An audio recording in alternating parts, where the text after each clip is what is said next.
Kemana?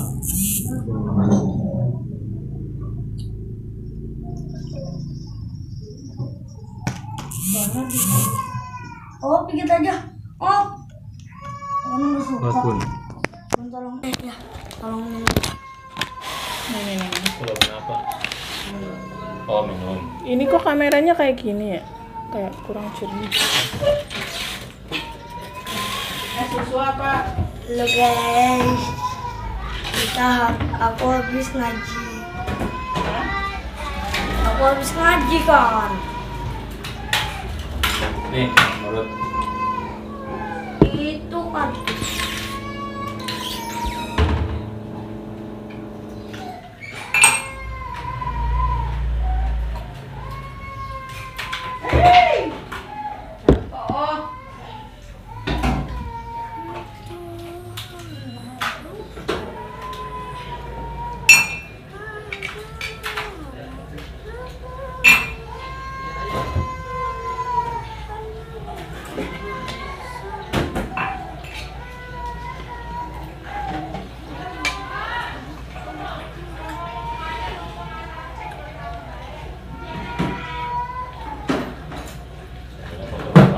biasa dipakai.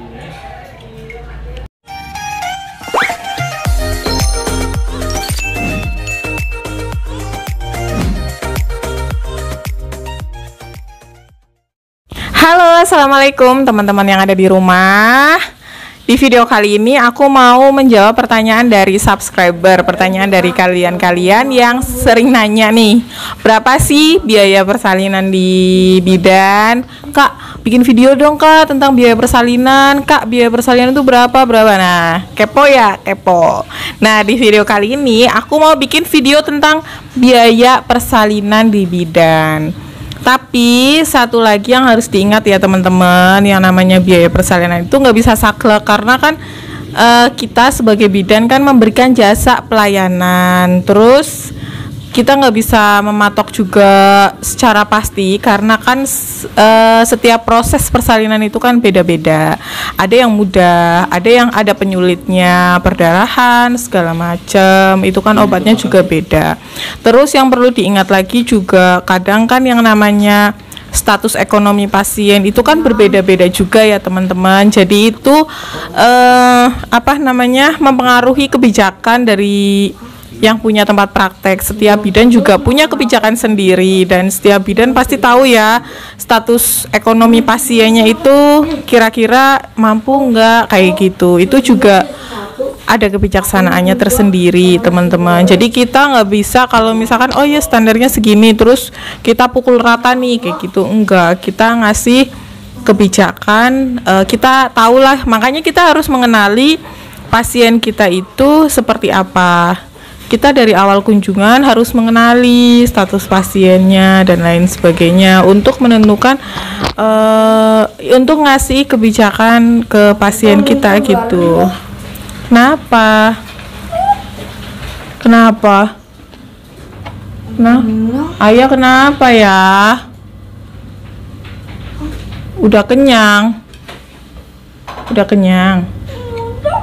Terus nggak mau makan, dipaksa. Ya Allah, sini sama bunda. Maaf ya teman-teman. Nah, maka dari itu aku nggak bisa ngasih secara pastinya nanti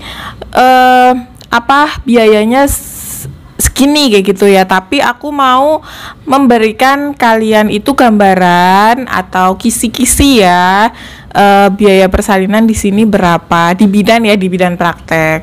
Mungkin setiap wilayah juga beda ya teman-teman, nggak bisa disamakan juga. Pokoknya kita sebagai bidan itu kita nggak bisa saklek ya. Terus cara mengetahuinya berapa sih standarnya ya, kita saling ngasih info, saling memberikan info dari satu teman ke teman yang lain di wilayah yang sama, di wilayah kita. Jadi kita bisa mengambil standar untuk berapa sih kita memberikan tarif ke pasien. Itu pun berbeda-beda ya teman-teman. Ada bidan yang udah membuka klinik, terus udah ada yang kelas 1, 2, 3 kayak gitu juga ada yang biasa aja kayak aku kan biasa aja ya, nggak ada kelas-kelasan, maksudnya biasalah kayak gitu juga ada gitu. Jadi itu juga mempengaruhi untuk tarifnya kayak gitulah ya teman-teman.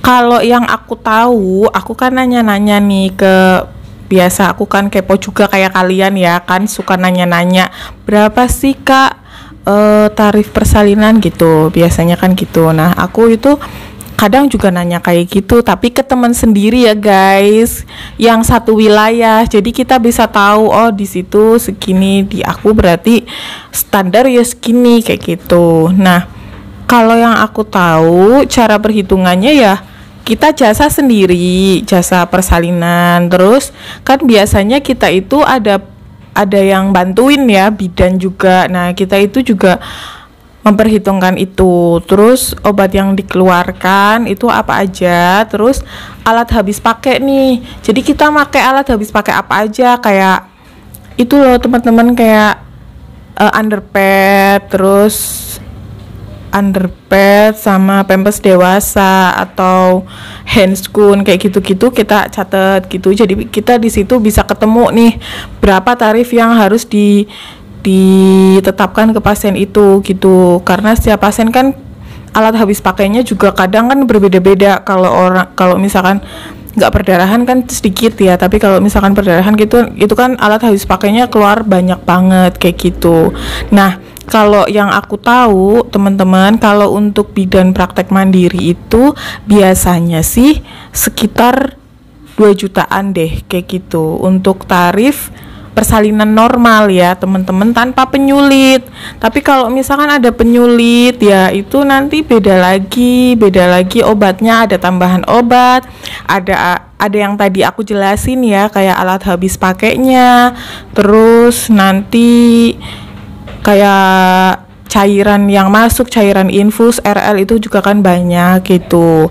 Jadi yang aku tahu di bidan itu ya sekitar 2 jutaan. Kalau misalkan ada bidan yang kliniknya udah bagus nih, udah ada kelas 1 memang yang fasilitasnya bagus, kelas 2, kelas 3 ya sekitar 2 atau 3 jutaan gitu. Yang aku tahu sih kayak gitu ya teman-teman. Ya mungkin di sekitar kita atau mungkin di sekitar kalian itu kan wilayahnya beda ya, mungkin beda tarif juga, yaitu normal sih teman-teman, karena setiap wilayah itu ya kayak UMR lah ya, UMR juga kan beda-beda juga gitu teman-teman. Mungkin kalau misalkan kalian itu pengen memastikan itu nanyanya ke yang satu wilayah aja, jadi biar standar gitu di wilayah kalian itu untuk menetapkan tarif persalinan itu seberapa, karena kurang etis juga kalau misalkan nanya di beda wilayah terus sekali nanya oh di sini langsung segini, langsung 5 juta atau kayak gitu tuh. Nah terus diterapkan nih di wilayah kalian itu lah ya nggak bisa. Barangkali tempat kalian itu ada di pedalaman kayak gitu, yang orang itu misal kelasnya kelas menengah ke bawah, atau misalkan yang diterapkan di kelas menengah ke atas diterapkan ke kelas menengah ke bawah, yaitu kurang tepat kayak gitu. Menurut aku sih bijaksananya kayak gitu. Jadi tanyanya yang satu wilayah aja. Nah, di video kali ini udah aku jawab ya teman-teman. Buat kalian yang kepo-kepo, yang penasaran, yang suka nanya-nanya, yang suka ingin tahu berapa sih biayanya di bidan, di kakak berapa tarif persalinannya gitu. Nah, udah nggak penasaran lagi kan untuk hal ini? Ya mungkin sekian dulu video dari aku, dan aku minta maaf barangkali banyak kata-kata yang salah dan menyinggung perasaan. Oke, sampai jumpa di video selanjutnya ya. Dadah teman-teman, sampai jumpa di video selanjutnya. Dadah gitu.